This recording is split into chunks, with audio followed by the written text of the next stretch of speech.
Наши благотворительные фотосессии всегда направлены на помощь. Наши списки по фотографам заполнены полностью. У нас 8 фотографов, кто работает 7 часов подряд, кто работает 5 часов подряд. Поэтому надеемся сегодня собрать хорошую сумму.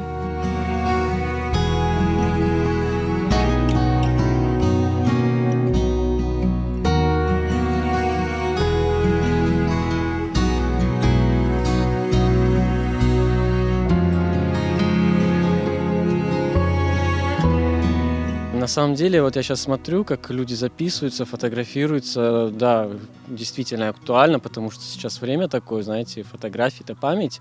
Все скидывают, смотрят. Я считаю, что это очень актуально. И организаторы молодцы, что придумали такую очень интересную структуру собрания средств. Я участвую второй раз.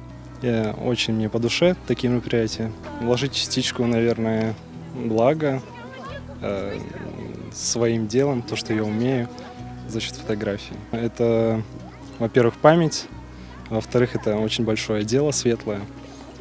Тем самым мы помогаем людям.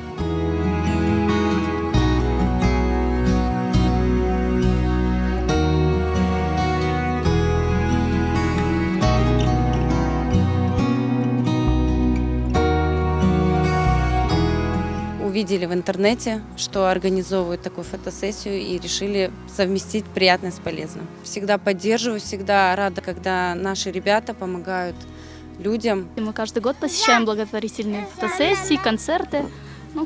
Это уже традиция.